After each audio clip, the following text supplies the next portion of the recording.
Est-ce que vous vous êtes déjà demandé ce qui se cache vraiment derrière les maisons abandonnées de votre quartier et si les histoires d'horreur que racontent les voisins pourraient être bien plus terrifiantes que tout ce que vous pourriez imaginer car dans House at the End of the Street, nous découvrons l'histoire troublante d'Elissa, Jennifer Lawrence, une adolescente rebelle de 17 ans passionnée de musique qui rêve d'échapper à sa vie monotone et sa mère Sarah, Elizabeth Sue, une infirmière célibataire qui tente de reconstruire son existence après un divorce particulièrement douloureux et destructeur qui a laissé des cicatrices profondes dans leur relation mère-fille. Ces deux femmes emménagent dans une charmante petite maison victorienne apparemment tranquille située dans le paisible quartier résidentiel de New Vineyard, une petite ville de province où tout le monde se connaît et où les secrets se transmettent de génération en génération, mais ce qu'elles ignorent complètement, c'est que leur nouvelle demeure idyllique se trouve juste à côté de la tristement célèbre maison Jacobson, où s'est déroulé un massacre familial particulièrement atroce et sanglant. Il y a exactement 4 années qui a traumatisé toute la communauté locale et continue de hanter les cauchemars des habitants. La tragédie sanglante a commencé il y a exactement 4 ans par une nuit d'orage particulièrement violente, quand Karianne Jacobson, une adorable petite fille blonde de 13 ans aux yeux bleus innocents, supposément atteinte de troubles mentaux graves et de tendances psychopathiques incontrôlables, a brutalement assassiné ses parents John et Mary Jacobson avec un marteau de charpentier qu'elle avait trouvé dans le garage familial en les frappant sauvagement à coups répétés dans leur propre chambre à coucher pendant qu'ils dormaient paisiblement avant de s'enfuir dans la forêt dense et obscure qui entoure la propriété, où elle aurait soi-disant trouvé la mort en tombant accidentellement dans les eaux tumultueuses de la rivière Miller, mais son petit corps fragile n'a jamais été retrouvé malgré les recherches intensives menées par les autorités locales, et depuis cette nuit d'horreur absolue, la grande maison victorienne des Jacobson est restée complètement vide et maudite, alimentant constamment toutes les rumeurs macabres et légendes urbaines terrifiantes qui circulent dans le quartier.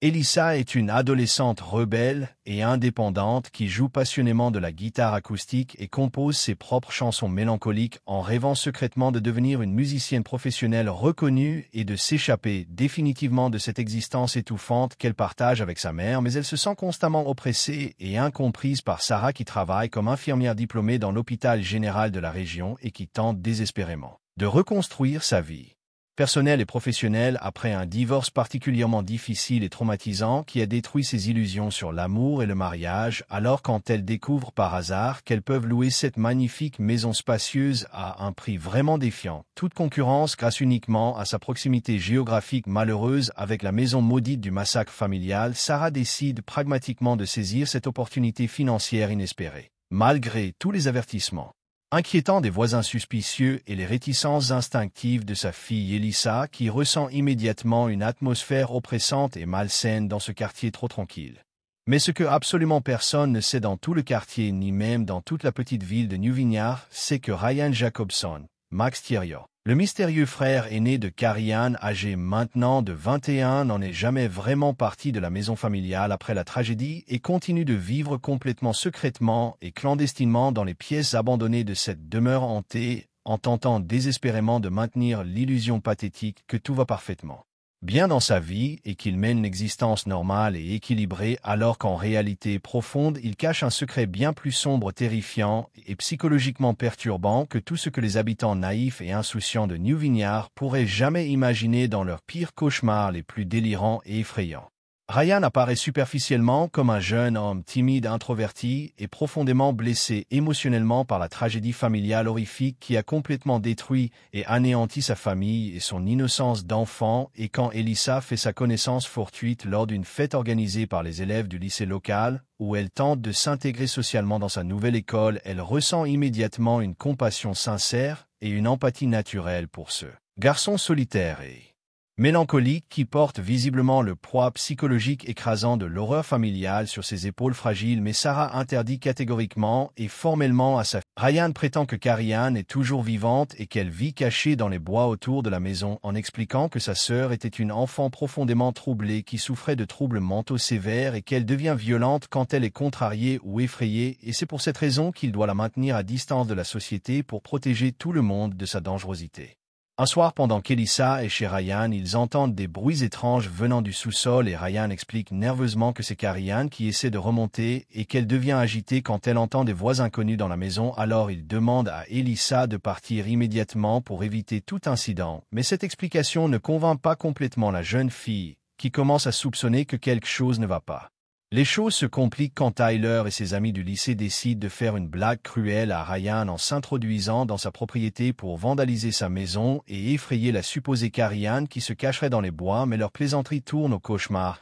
quand ils découvrent qu'une silhouette mystérieuse les observe depuis les fenêtres de la maison et que cette présence semble bien plus menaçante qu'ils ne l'avaient imaginé. Pendant ce temps, l'officier Bill Weaver, Gilles Bellow, qui enquête sur les activités suspectes autour de la maison Jacobson, commence à avoir des doutes sur la version officielle des événements et il décide de surveiller de plus près Ryan en soupçonnant que le jeune homme cache quelque chose d'important sur la mort de ses parents et la disparition de sa sœur. Un jour, Elissa décide de mener sa propre enquête et elle découvre dans le sous-sol de la maison Jacobson une pièce secrète soigneusement dissimulée derrière une cloison et quand elle réussit à forcer l'entrée, elle découvre avec horreur qu'une personne est retenue prisonnière dans cette cave aménagée comme une cellule avec des chaînes et des verrous. Cette prisonnière porte une perruque blonde et des vêtements de petite fille, mais quand Elissa retire la perruque, elle découvre que ce n'est pas Karian mais une jeune femme adulte que Ryan a kidnappée et qu'il maintient captive en la forçant à jouer le rôle de sa sœur décédée car la véritable Karian est morte il y a 4 ans exactement comme l'indiquait la version officielle.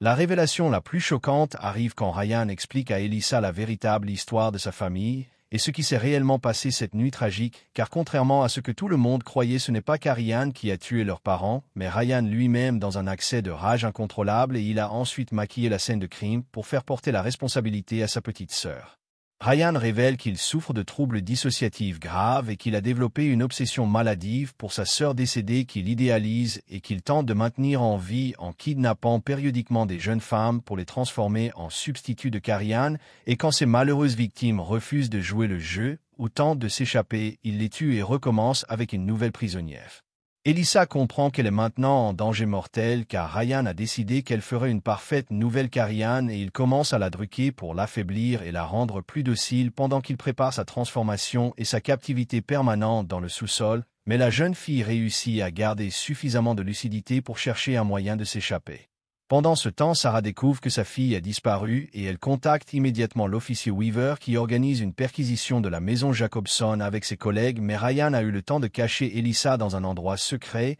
et il joue l'innocent en prétendant qu'il n'a pas vu la jeune fille depuis plusieurs jours. Cependant, Elissa réussit à s'échapper temporairement de sa prison improvisée et elle tente de fuir à travers la forêt obscure qui entoure la propriété, mais Ryan la poursuit avec une détermination terrifiante en expliquant qu'elle ne peut pas partir car elle est désormais sa nouvelle sœur et qu'elles vont être heureuses ensemble pour toujours. La confrontation finale a lieu dans la maison familiale, où Elissa doit utiliser toute son intelligence et son courage pour survivre face à un Ryan devenu complètement psychotique et dangereux, et elle découvre que la véritable Karian était en réalité une enfant douce et innocente qui a été tuée par son frère dans un moment de folie meurtrière. Sarah et l'officier Weaver arrivent juste à temps pour sauver Elissa, mais pas avant qu'elle ait découvert l'horrible vérité sur la famille Jacobson et compris que les monstres les plus terrifiants sont souvent ceux qui se cachent derrière les apparences les plus normales, et que la folie peut prendre des formes bien plus sophistiquées et manipulatrices qu'on ne l'imagine.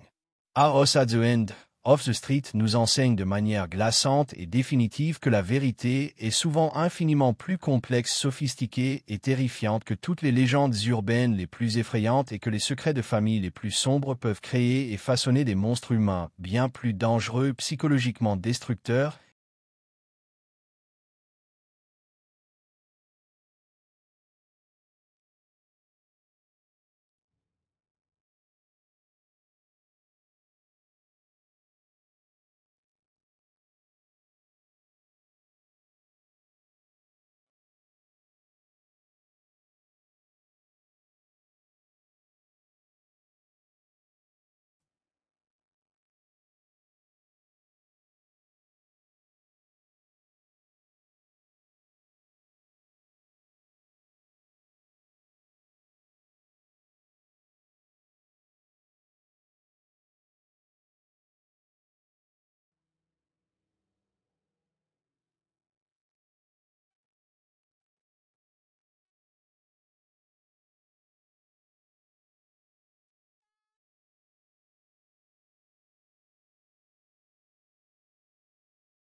Si vous avez aimé la vidéo, n'oubliez pas de laisser un like.